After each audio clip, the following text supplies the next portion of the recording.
Hello, everybody. I am Mr. J Giggles, and I am joined today by Shiny Zenny. And Hey, how's it going? We are going to be commentating Zos category Bidwar run. Do we have a category determined for that question mark? I believe Low Ice is still in the lead, and they said that it would close once the run started. So, unless somebody wants to put in for one of those other awesome categories, looks like it's going to be Low Ice.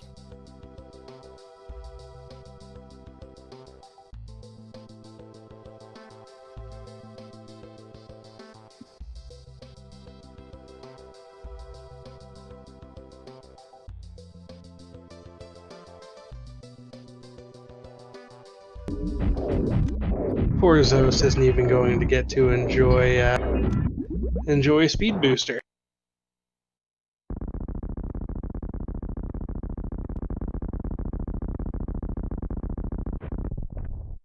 And we do have confirmation it is Low Ice.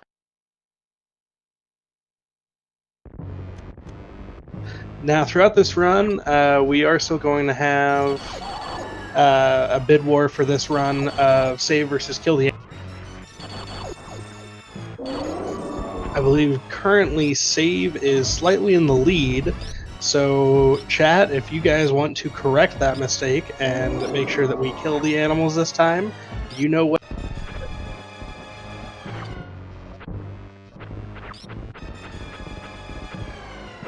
Looks like Zos is just getting in some last-minute practice here before we start.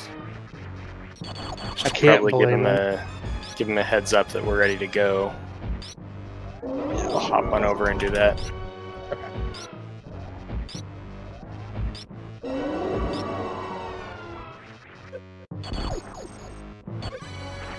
Oh, he's going. So sweet. All right.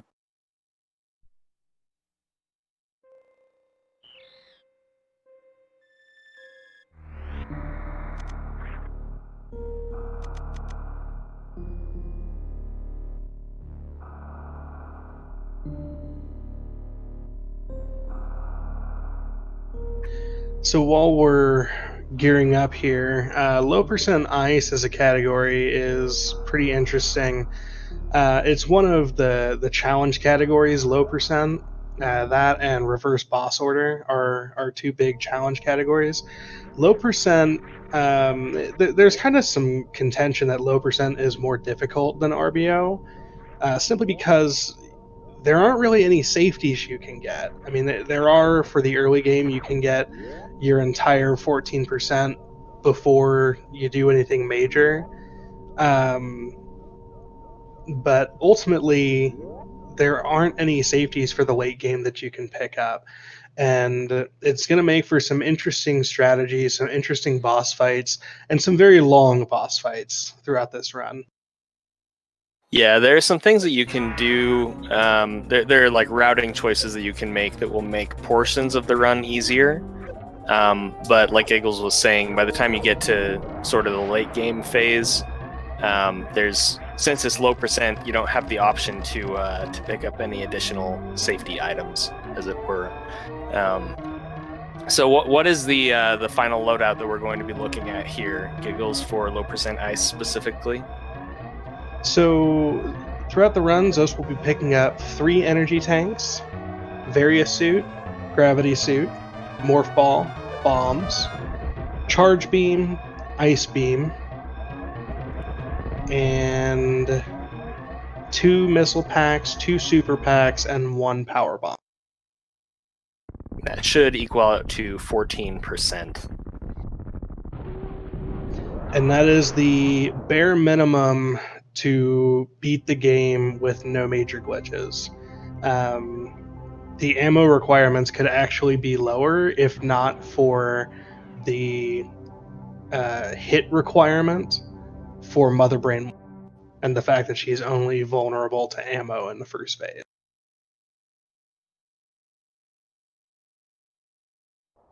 So in comparison to any percent, that means that we're dropping Spazer Beam, Wave Beam, Speed Booster, High Jump Boots, and I know I'm forgetting one more thing.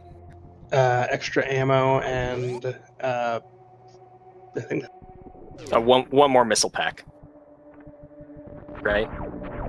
yeah, and it can't really be overstated how much time Spazer and Wave Beam actually save, because they do an obscene amount of damage. Spazer, obviously not as much as Plasma, but it does raise your damage total with the rest of the beam combo to 300.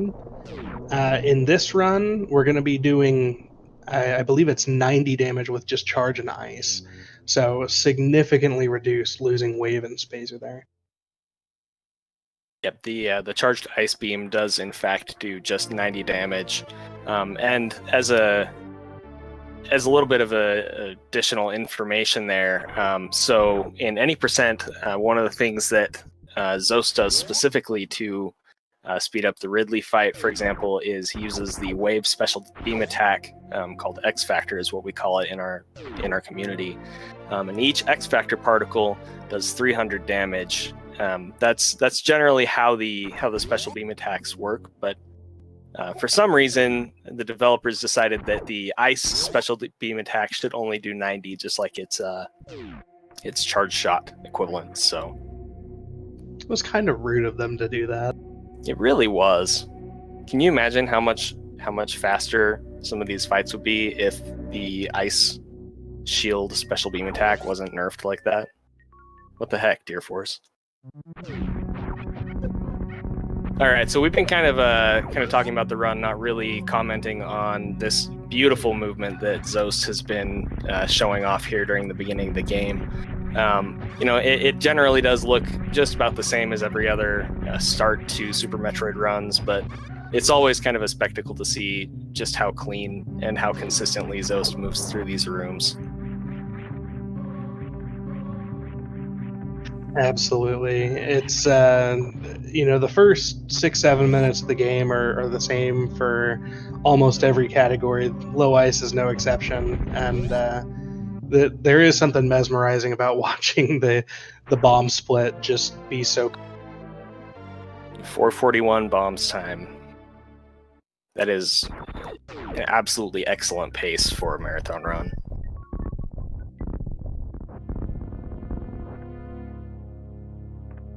So we have our bomb Chorizo fight here, pretty standard.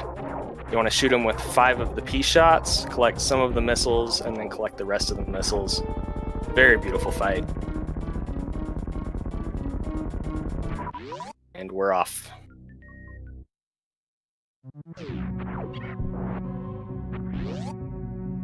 So we're comparing this to any percent. We're really not going to be seeing any deviation until we get to Big Pink. Zos will be picking up the same items all the way up to super missiles. The only difference is he's not going to be picking up the charge missiles right before charge, because he's going to need to. There's one missile pack on the way to wreck ship that cannot be avoided, and to make sure that you only get 2 missile packs, you have to pick up the missile pack on the moat and just the alpha missile pack that you get at the very beginning. Yeah, you can technically get past that missile pack on the way to wrecked ship, but it requires some very specific and very difficult strategies that are also a lot slower than just picking it up. So that's why we opt to skip the charge missiles.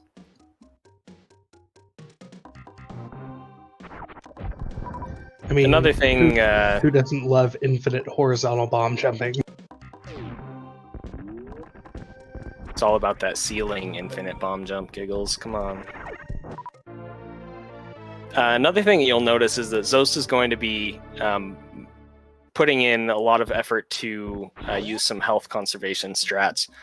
The reason for that is because since he's going to fight Fantoon first, he wants to make sure that he has enough health to survive basically until after that fight without any risk of taking a death.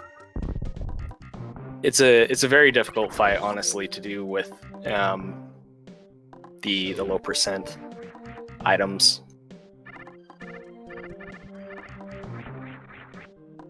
All right, he skipped the charge missiles. That's good. Avoiding that muscle memory.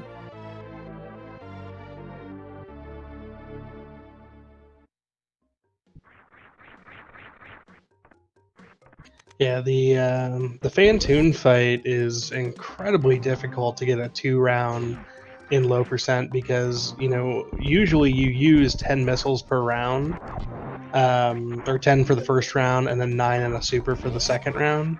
You only have 10 missiles, so if honestly it makes seeing a fast actually a potentially bad thing, just because you won't have the opportunity to get the drops to do the second round optimally most of the time. So it'll be kind of interesting to see what kind of RNG we get. Yeah, so to just give a little bit more detail about what Giggles is referring to, Fantoon has 3 different patterns that he can give. There's a fast pattern, a mid or a medium pattern, and a slow pattern.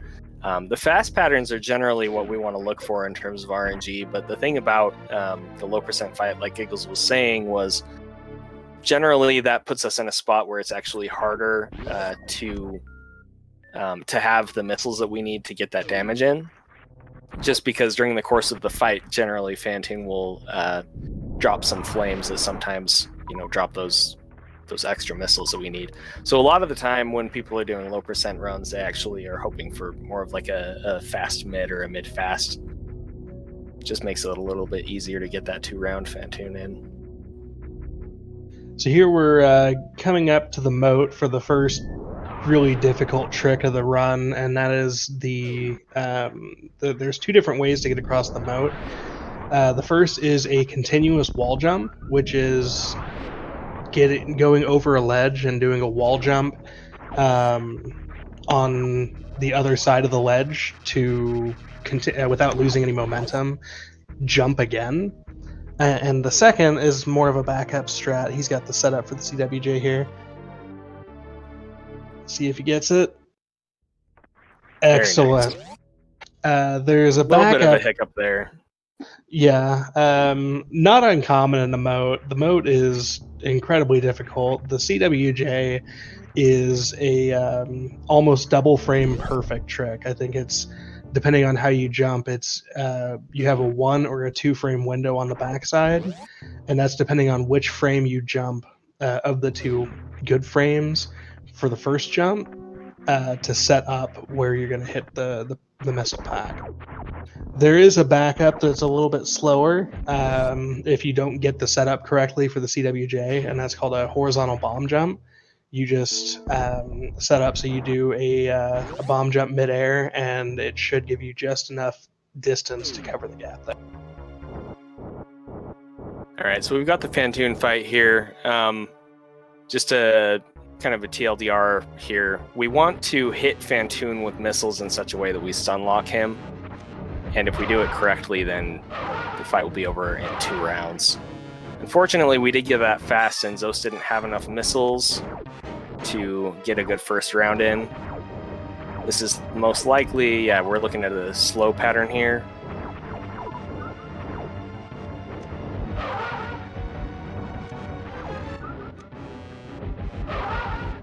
Very nice.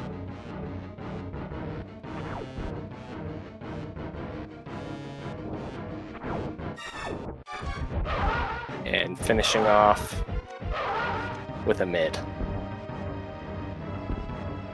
It's definitely not the worst RNG possible, and a very clean fight on Zo's part. Absolutely.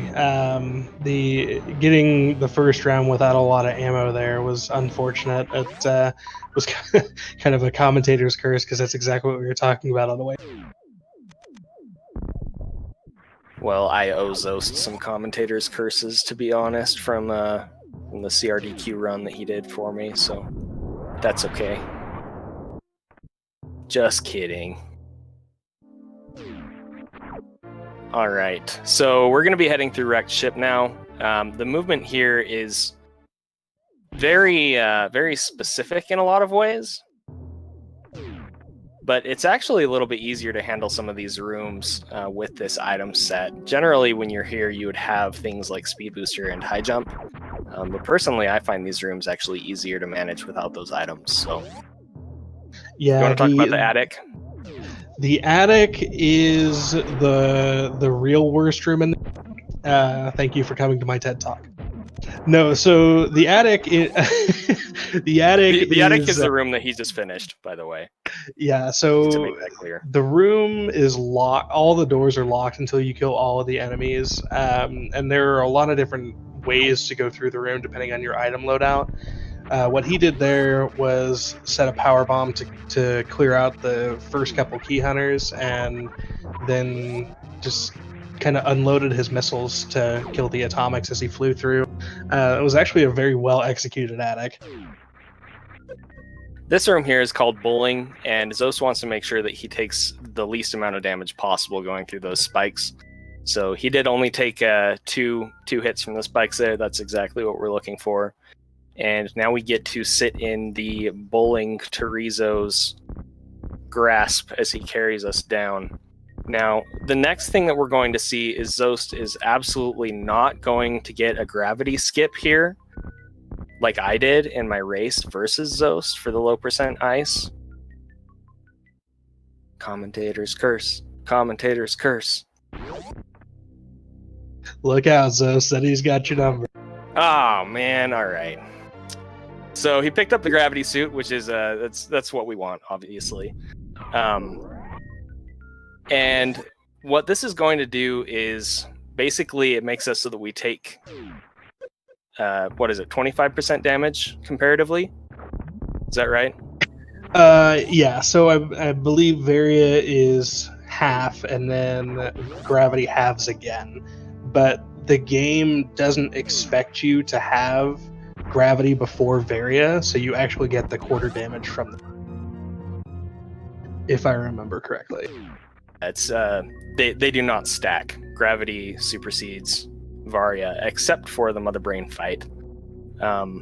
Which just a quick explanation on that is that the reason that we still pick up Varia's suit anyway is because Mother Brain has an attack that she does at the end of the fight that will do 600 damage unless you have Varia's suit, in which case it will do 300.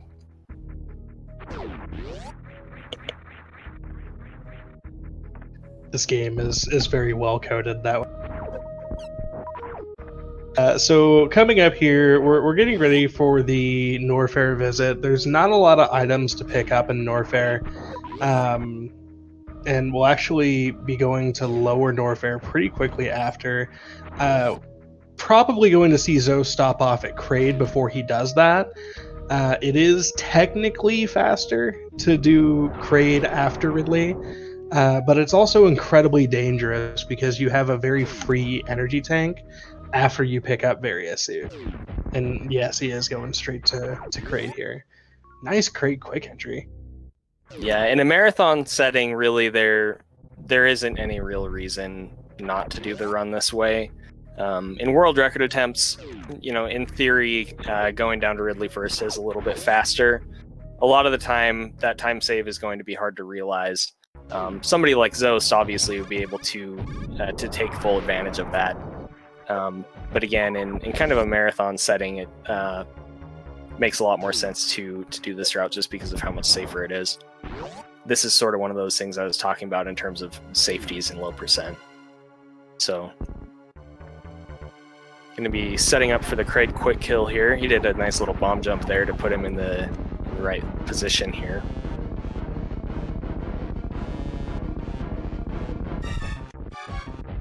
No prom for Kraid today. Nicely executed. And now we're picking up the Varia suit, and then he will make his way back to the energy tank behind the previously locked door on the way out. While he's picking those things up, we do have a few donations here. We have $10 from Plus Heals for the Win, saying, "This is a great cause, salvation for the animals." The objectively incorrect decision, but you are correct. This is a great cause, and we appreciate the donation. $10 from Anonymous with no comment, and a $100 donation from Sam I Am that says, heck the animals.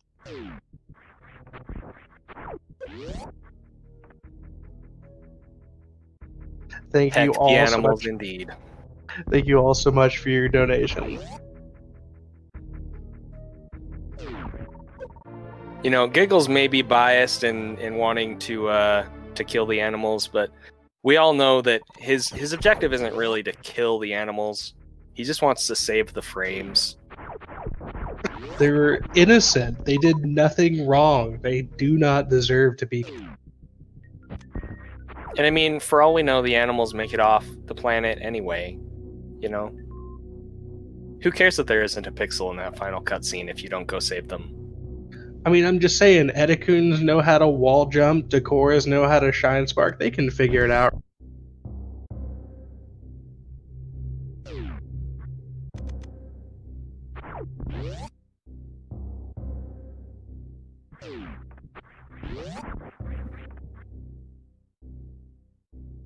All right, so what is this beam that Zos is picking up here? Giggles? So this is the ice beam. This is the beam that makes things icy and cold and frozen. And it is the last beam that Zos is going to be picking up this entire run. It increases his damage from 20 or 60 for a charge shot to 90 or 30 and 90 for a charge shot. And it is required. It's one of two required items to be the 14th item to actually complete this run, and it is why this category is called low percent ice and not low percent speed. So there's some pretty interesting things that you can do with the ice beam in terms of kind of sequence breaking. There's kind of two main reasons that we need ice beam here. Or is it two, or is it just the one? There's on the two. way to Dragon in Meridia, we go to fight Botwoon, and Botwoon is behind some speed blocks. So normally we'd need Speed Booster to get back there. However, there is a strategy that you can use with Ice Beam to freeze one of the enemies called a Metroid in that room in such a way that you can actually clip through the ceiling. So that's one of the required spots for Ice Beam. What was the other one, Giggles? The other one is Zebetite skip. In order to skip the Zebetites and only require 10 missiles and 10 supers, you have to either do a Shine Spark Zebetite skip or a standard Ice Zebetite. That's right.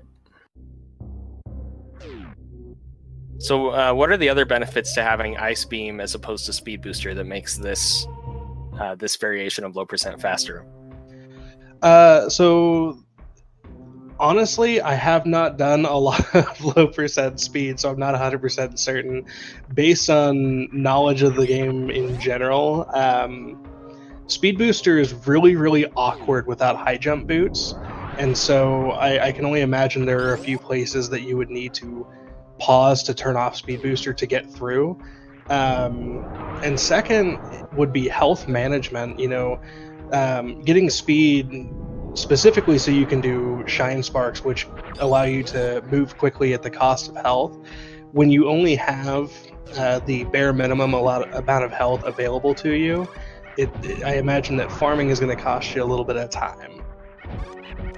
So this room is called the worst room in the game. I want you to just take a moment to look at how excellently Zost has made it through. That strategy that he used down there in the bottom, he was manipulating the pirates in very specific ways to make them crawl up and down the walls and jump across in certain positions so that he could use them to get up.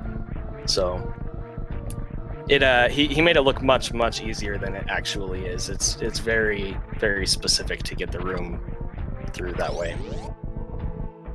So now we're coming up on the Key Hunter shaft here. The Key Hunter shaft is not too dangerous on the way down. if it's not set up correctly, it can be pretty dangerous on the way back up.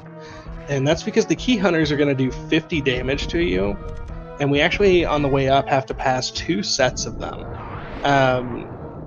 The Key Hunter shaft, and then the 3 Musketeers, and that is a heavy death point in the run that we are hoping not to see anybody die in today.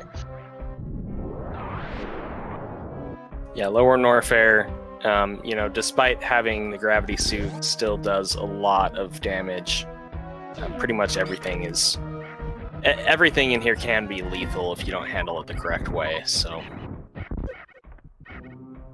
Yeah, the Metal Pirate's giving him just a little bit of trouble here.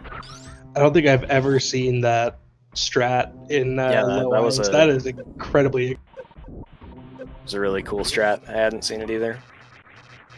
So we're coming up on the Ridley fight.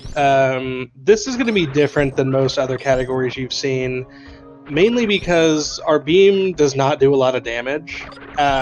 We have ammo that's going to do significantly more. Just some rough numbers for you. Ridley has 18,000 health. You have ideally full ammo going in, so 5 power bombs, 10 supers, 10 missiles. Missiles do 100, supers do double damage, they do 600, and power bombs do 200 per hit with a chance to double hit if they're placed correctly. So the power bombs will be used early just because they make Ridley do some funny stuff, and the missiles and supers will be saved for later, for when we get to the end of the Ridley fight. That still leaves, I believe, over 100 shots that he's going to have to do. If he didn't use any ammo, it would be 200 shots to beat Ridley here.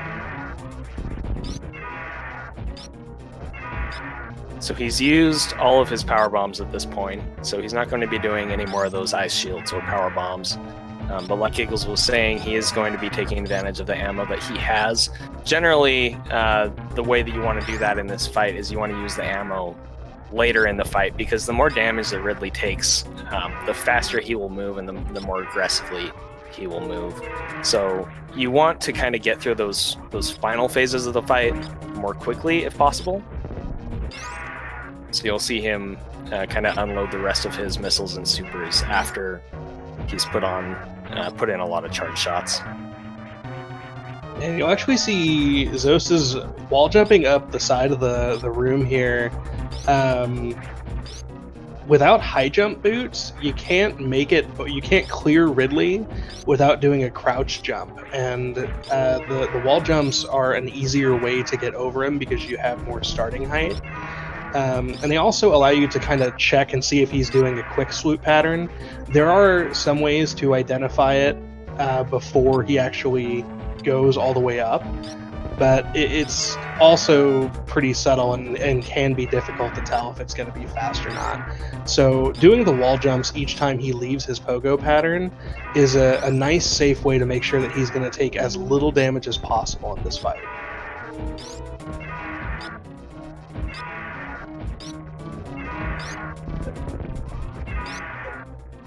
Those are the first hits he took in the entire fight. Just want to point that out. This has been exceptionally clean so far.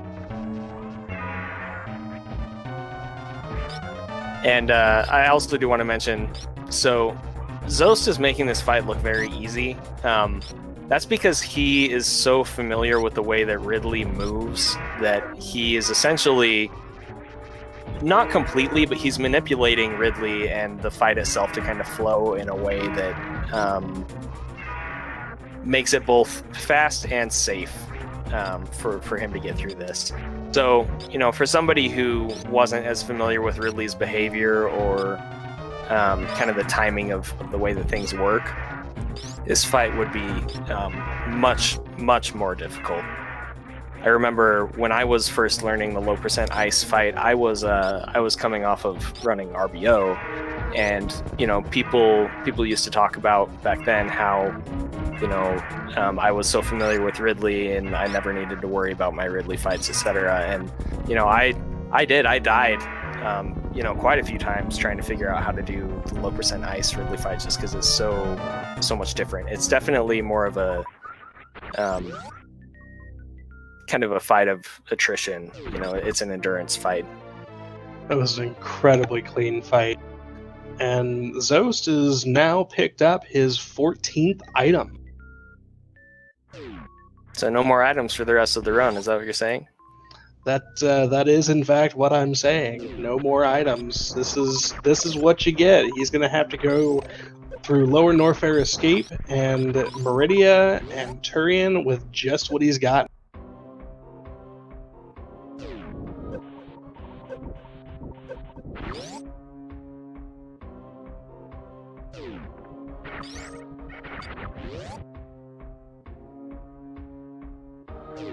So here we're coming up the Lower Norfair Escape. I talked about this a little bit earlier. This is an incredibly dangerous part of the run here. Taking 2 hits from the Dasgigas there is not a fun time because we've still got 2 Key Hunter rooms to get through, and hopefully without dying. So we'll see. There's a pretty consistent setup. The Key Hunters actually move through the room based on Samus's position, so you can kind of manipulate them to be where you want them to be for the most part. Getting through the Key Hunter shaft with only 1 hit there is very, very clean. Yeah, those Key Hunters are probably the most deadly part of the Lower Norfair Escape.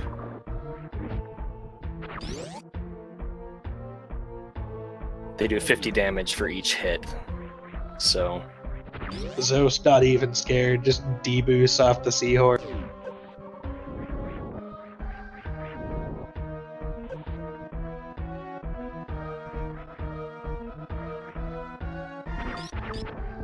And the damageless 3 Musketeers, beautiful.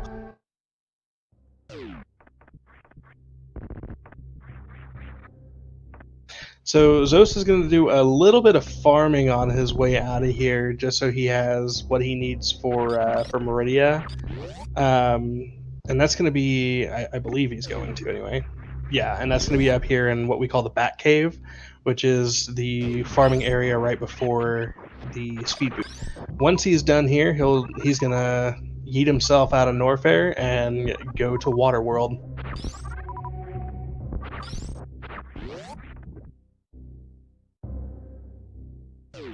You want to explain the Dragon fight that's coming up here in a few minutes? I do. I will Probably have better to do explain that. it in advance. I'll have to do that here after I read a couple of quick donations. After our wonderful $100 donation from Sam I Am, we got a $100 anonymous donation with no comment, a $5 anonymous donation with no comment, and then $250 from Harvest Farmer saying, "It looks like you're trying to save the animals. Would you like help?"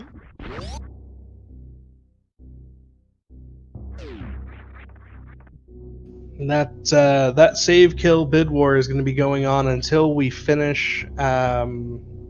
Since I'm imagining once we finish Mother Brain 2.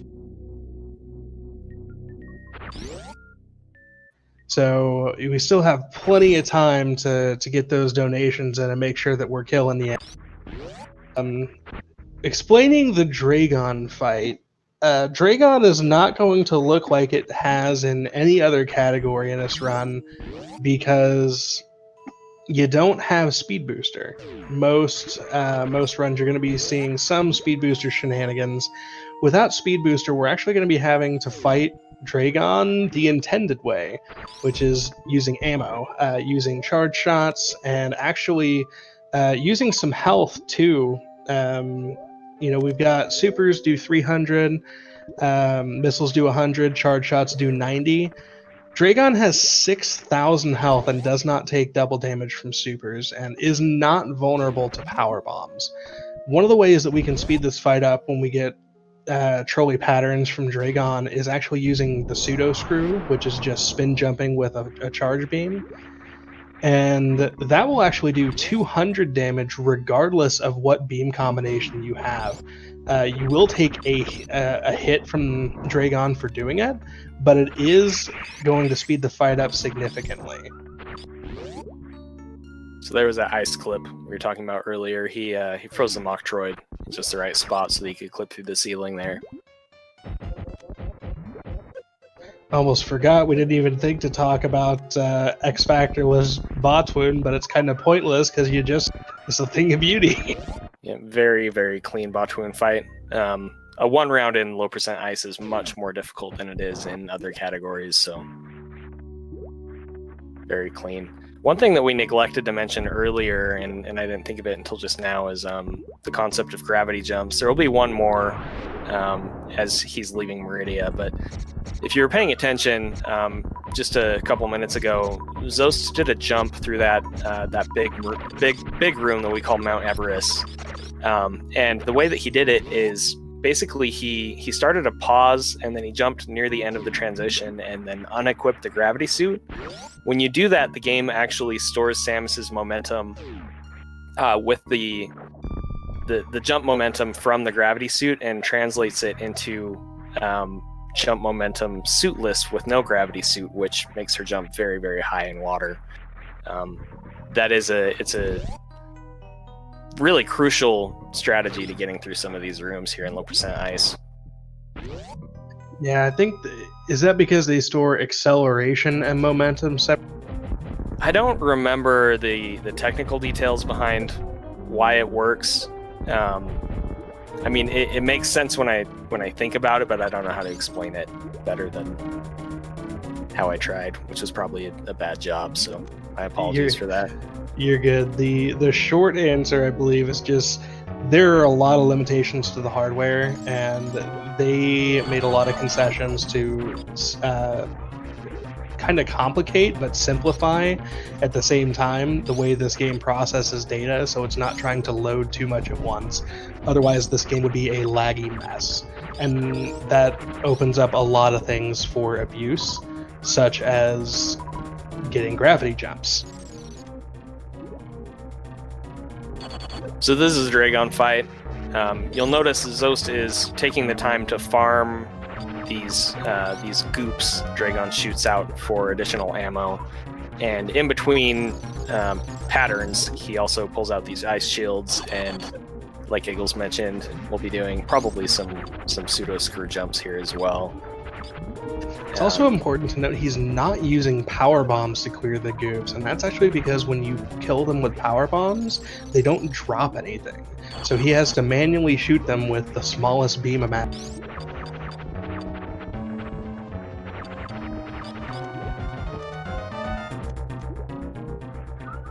It's a very clean fight so far. Makes it look easy. I can't believe he didn't do a single pseudo screw that fight. And because he doesn't have speed booster and or high jump, he has to do those bomb jumps out of this room, or he could have done a gravity jump, but that would be slower. And this is a speed run, so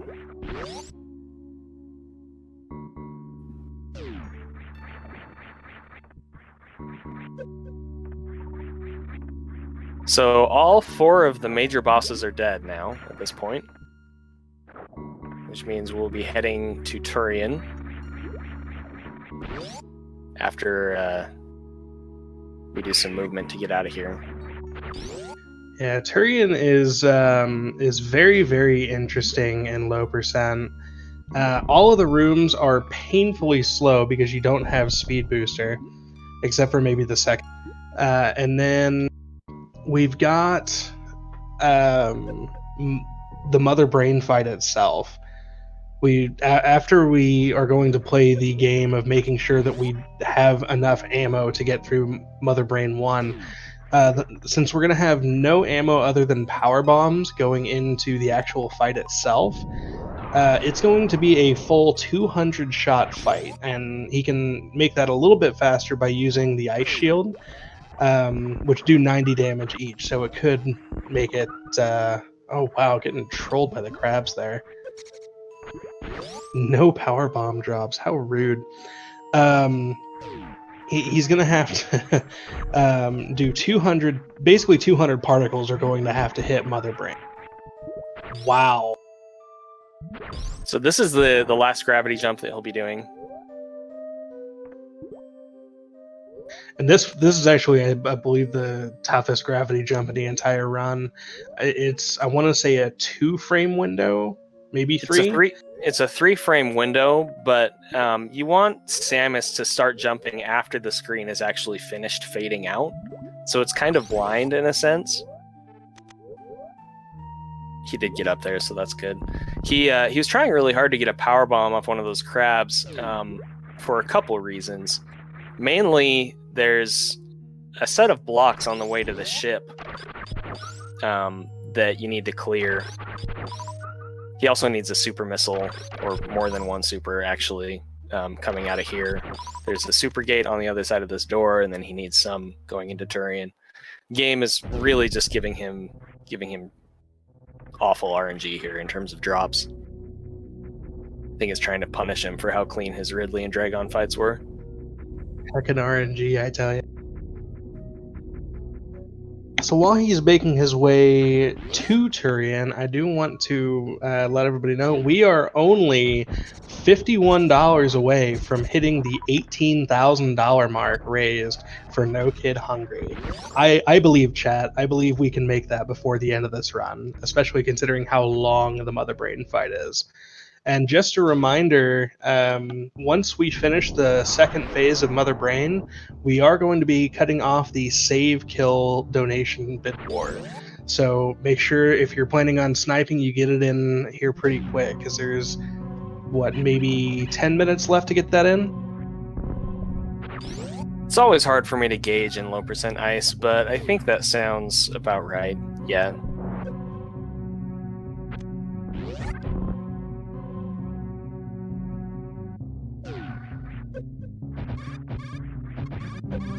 He's opting to skip all of these pirates.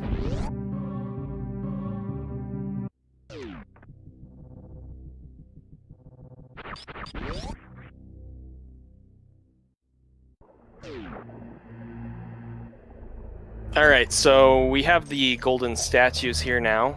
He's going into Turian with a very low amount of ammo. He should be just fine. He could get really trolled by the first Metroid. We're not gonna commentators curse Zost with Metroid drops. Giggles. Come on, man. What are you trying to do here?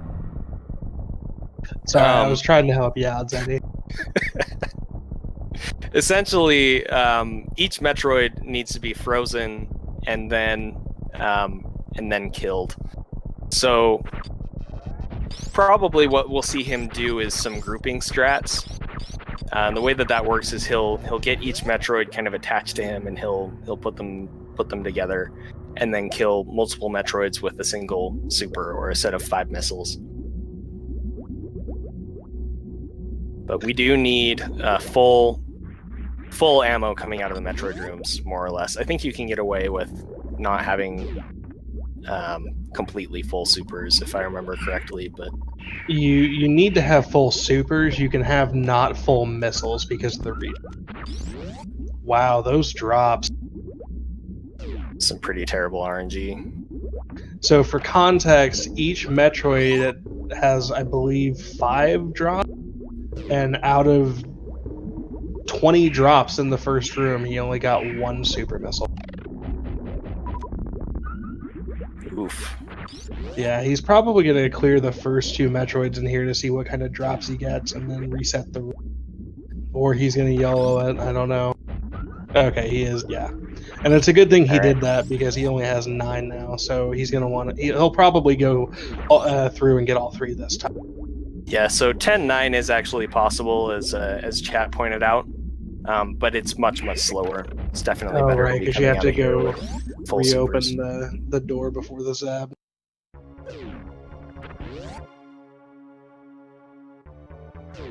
It requires 2 missile refills if you have 10.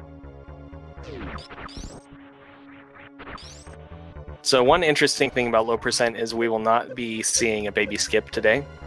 I've heard that it's possible. I don't think I've ever actually seen it done in low percent, but either way, it's much slower in low percent.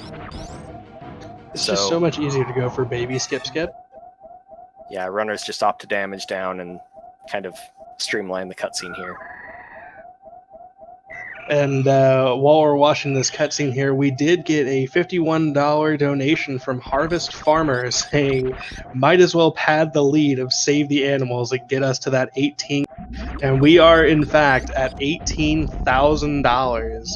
So thank you so much, Harvest Farmer, and thank you everybody who's donated for such a great cause. We seriously appreciate it. So Zost is opening these doors, and now he'll be going back and refilling missiles at the refill station. This is actually what is required in order to get through these rooms with enough ammo to still take down Mother Brain's first phase.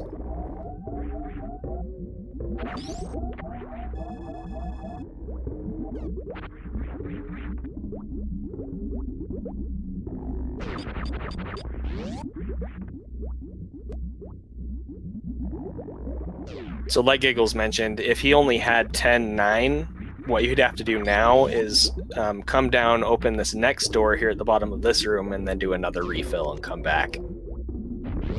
But since he had that extra super, he can just go straight in. Very nice step skip. So the Mother Brain fight, I've already talked about it being 200 shots, but what I haven't talked about is how precarious those turrets are trying to snipe him. How precarious the entire fight is. So Zosty has 389 energy, and he has to have at least 301 to survive the rainbow beam, which is a scripted part of the fight.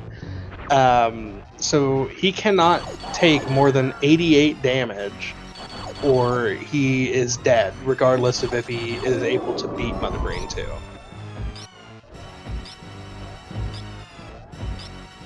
And because this fight is so much longer, Mother Brain also has a lot more opportunities to give some trolley patterns that are difficult to dodge, like that one. So, definitely keeps you on your toes.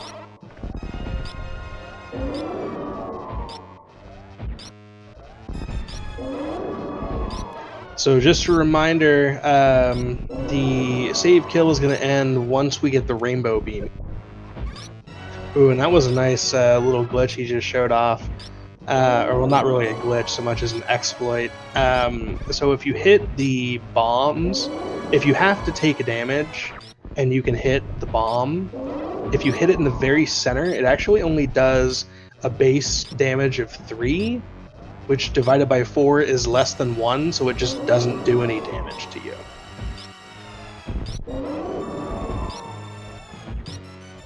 Which is only possible with both suits equipped. So when you'll see that, you might see that again, depending on the patterns he gets. If he's left with no other option, Zos may just go for the invulnerability frames from taking 0 damage, just like him. There's another one. Yeah, Mother Brain's giving some pretty trolly patterns here.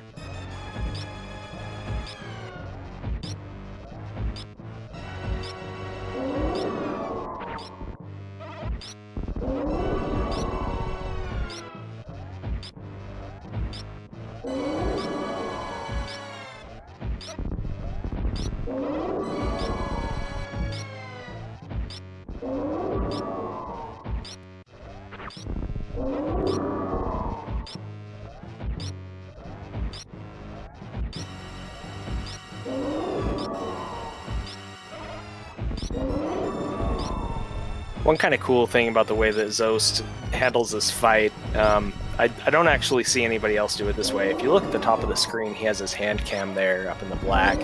He's actually holding the controller.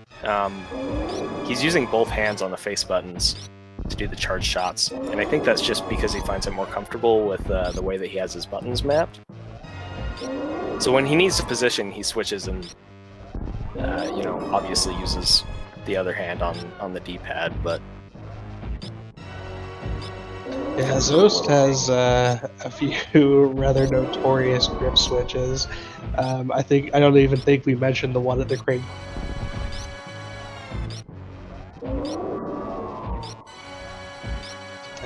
into the final phase here. We're in the catch-up phase. So catch-up phase starts when Mother Brain is at less than 25% health remaining. So we have less than 50 shots.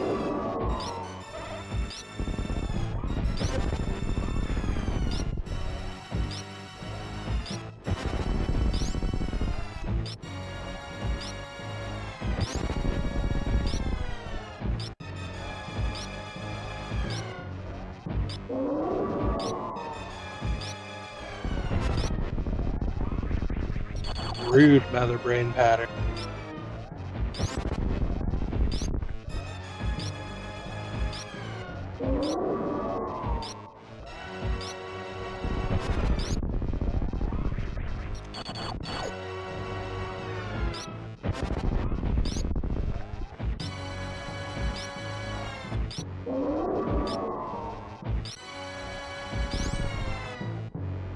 And we Very are. excellent fight. He only took one actual hit of damage that entire fight, and it was hitting a bomb for 20. So beautifully executed.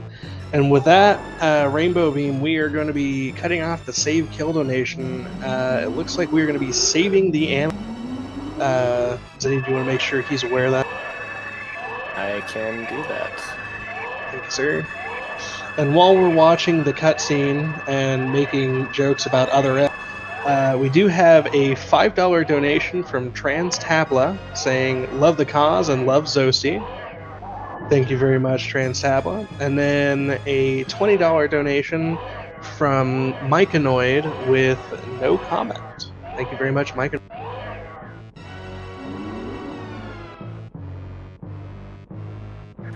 Yes, the one hit he took was calculated so he could have me.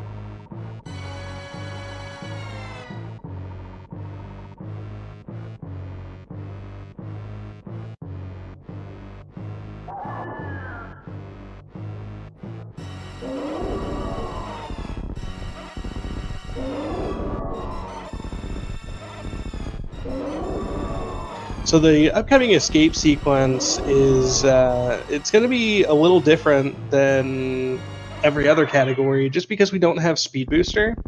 So we're going to be doing a lot since we're not going to be able to shine spark through some shine spark blocks and up through the climb. We're actually going to be doing a couple more roundabout room strategies just to actually be able to get to the next door. And by we, I mean Zos, because I can't do that. We're all in this together, Giggles.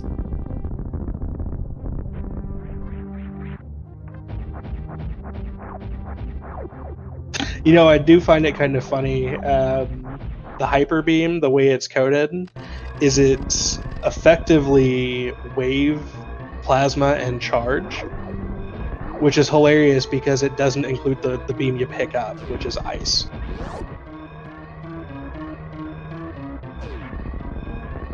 Alright, so we'll be going the slow way through these rooms like Giggles mentioned.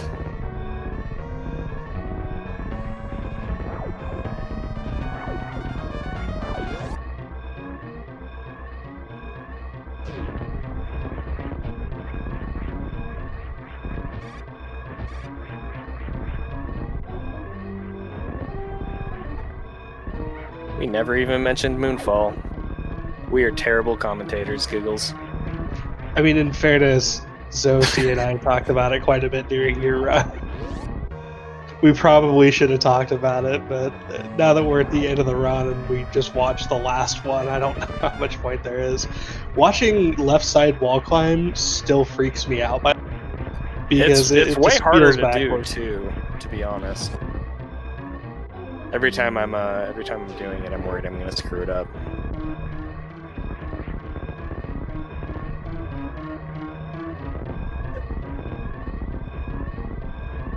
And I don't think you guys understand how egregious it is that you're making Zenny save the animals in low ice. Zosty. He doesn't have speed booster. Zosty, yeah. He doesn't have speed booster, so you're killing even more innocent frames. So many frames tragically frames. lost their lives on this day.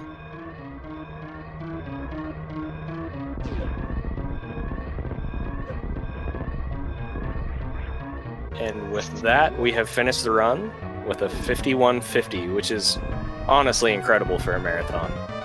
Yeah, sub 52 is, even by normal standards, is an incredible in a marathon setting, especially with the RNG he got. My goodness, that's an incredible time. So GG to Zosty.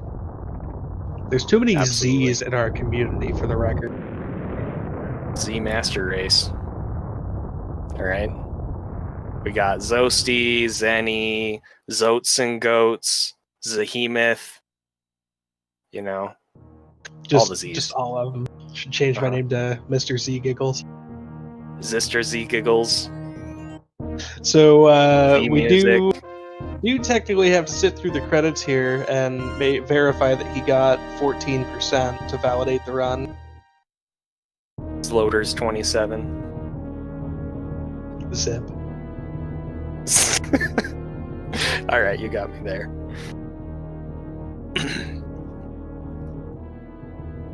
So yeah, that was low percent ice. Like Giggle said, we're gonna validate the run with the 14% at the end, but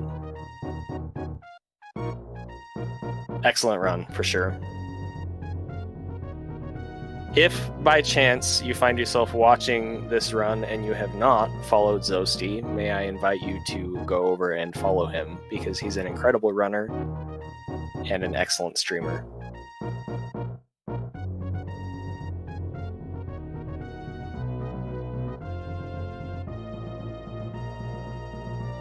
All the chill vibes.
Any final words, Giggles? No, I just wanted to give a moment of silence to the frames who lost their lives. Well, you know what? There were a lot of frames that lost their lives, but it was for a good cause. Absolutely. Super ecstatic to see that we broke $18,000 during this run. We have, I believe, only one run left after this. Shout outs to Deer Force. And that is the Final Fantasy VII Remake. We are less than $2,000 away from the updated goal. I believe we broke the 15,000 last night, which was the original goal. If we can hit 20,000 by the end of this marathon, I can only imagine how ecstatic No Kid Hungry would be, and I believe we can do it. We have a wonderful community of speedrunners, and the charitability is absolutely phenomenal. All right, with that, 14% validates the run. Thank you to Zosty for the run, to Giggles for co-commentating, and to SpeedGaming for giving us the opportunity to do commentary for this great cause. With that, we will sign off and let you guys take over.